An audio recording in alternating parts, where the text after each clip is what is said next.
ఎన్నికల ముందేమో హామీలు ఇచ్చుడు, ఎన్నికలలో గెలిచినాక అధికారంలోకి వచ్చి ఇక వీటిని ఎగ్గొట్టే పని మీద ఉన్నట్టున్నది కదా కాంగ్రెస్ అని అంటారు. ఇప్పుడు మేము చెప్పబోయే ముచ్చటిన్నాక మరి ఏమేమి హామీలు ఇచ్చురు, ఏమేమి హామీలు ఎగ్గొట్టిర్రు పురాగా తెలుసుకోవాలని ఉన్నది కదా. ఇంకో ఈ వీడియో చూడుర్రి.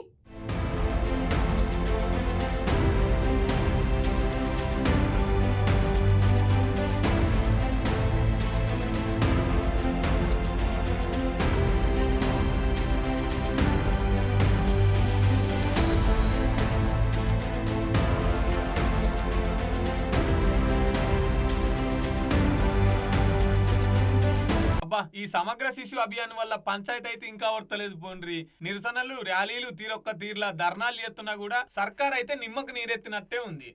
ఇగో ఈ ఆదిలాబాద్ జిల్లాలో కూడా గట్టిన ధర్నాలు చేస్తున్నారు. ఇగో చూడురి వాళ్ళు ఏం నినాదాలు ఇస్తున్నారో. సీఎం అన్న మాట నిలబెట్టుకోవాలి, రాష్ట్ర ప్రభుత్వం ఇచ్చిన గ్యారంటీని అమలు చేయాలి అని చెప్పేసి నినాదాలు ఇస్తున్నారు.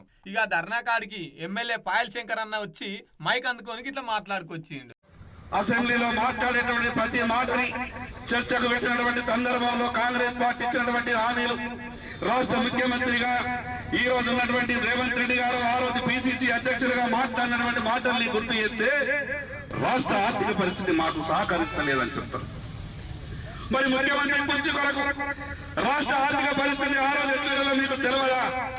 ఏ చెట్టు కింద వెళ్ళినా కూడా మాట ఇచ్చింది కదా, ఎక్కడికి వెళ్ళినా కూడా చెప్పింది కదా, మా అధికారం రావడమే ఆలస్యం అన్నారు కదా, కాంగ్రెస్ పార్టీ మాటిస్తే మాటనే అన్నారు కదా. ఈ రోజు ఒక్కసారి ఆలోచించాల్సిన అవసరం ఉంది. రాష్ట్ర ముఖ్యమంత్రి గారు మాటిచ్చారు, ఆర్థిక శాఖ మంత్రి బట్టి విక్రమార్క గారు మాటిచ్చారు, ఈ జిల్లా ఇన్ఛార్జ్ మంచి సీతక్క కూడా మాటిచ్చారు. క్యాబినెట్ లో ముఖ్యమైనటువంటి వ్యక్తి కోమటిరెడ్డి. ఎన్నికలప్పుడేమో అజ్జేత్తం ఇజ్జేత్తం అని మాటిచ్చారు, ఇప్పుడేమో పశలేవని మాట్లాడుతున్నారు. అప్పుడు తెలియదా రాష్ట్ర ఆర్థిక పరిస్థితి ఎట్లుందో? డిప్యూటీ సీఎం సీతక్క, కోమటిరెడ్డి, శ్రీధర్ బాబు వీళ్ళంతా మాటిచ్చి అట్ట ఎట్ట తప్ప బుద్ధి అవుతుంది కావచ్చు. సంవత్సరం అవుతున్నా రేవంత్ రెడ్డి గారికి షాయి తాగే టైం దొరుకుతలేదా? షాయి తాగేంత టైంలో తీరుస్తాడు మీ సమస్య. మరి ఇప్పటిదాకా షాయి తాగతలేకుండా వచ్చునా? ఏంది సర్కార్ తీరు అని గట్టిగానే గరమయ్యిండు. అవు మళ్ళా అన్ని సవలతులు అందరికి బాగానే చేస్తున్నాడు. మరి వీళ్ళ ముచ్చట ఎందుకు పట్టించుకుంటలేడు కావచ్చు. రోజుకో తీర్ల దీక్షలు చేస్తున్నా కూడా పాపం సాలిసాలం జీతాలతోని వాళ్ళు ఎట్లా బతుకుతారు, వాళ్ళ ఇల్లు ఎట్లా కడుతుంది? సర్కారు కూడా ఆలోచన చేయాలి కదా. వీళ్ళు మాత్రం మా డ్యూటీని రెగ్యులైజ్ చేసేంత వరకు, మా జీతాలు పెంచేంత వరకు ఇట్లా నిరసన మాత్రం వదిలేలేదు, సర్కారు మాటియాల్సిందే అని తెగేసి కూసున్నారు. రాష్ట్రం అంతా ఎక్కడికక్కడ టెంట్లు వేసుకొని కూసున్నారు. ఇక చూడాలి మరి సర్కారు వీళ్ళ సమస్యలు ఇప్పటికన్నా తీర్చి ఓ మాటిస్తామని ముందుకు వస్తుందో, లేకపోతే అట్లనే మొద్దు నిద్రపోతుందో. ఇక్కడ నుండి ఒక టీం తీసుకొని వెళ్ళి దాదాపు ఢిల్లీలో ఒక 2 రోజుల పాటు మనం అక్కడ ఉన్నాం.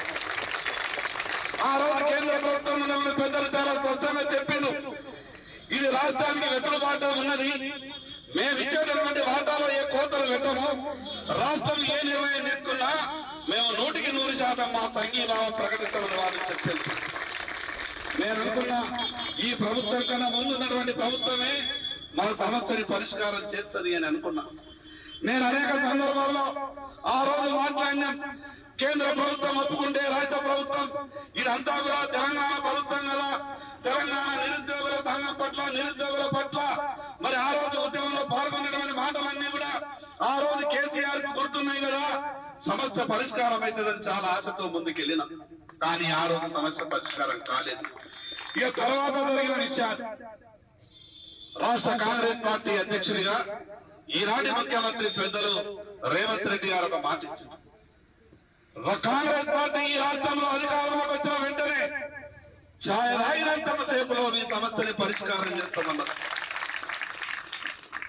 మీ అందరి తరఫున పెద్దలు ఈ రాష్ట్ర ముఖ్యమంత్రి రేవంత్ రెడ్డి గారి సూటిగా అడగదలుచుకున్నా, అయ్యా ముఖ్యమంత్రి గారు, సంవత్సరమైంది ఇంకా ఛాయ లాగతలేరా?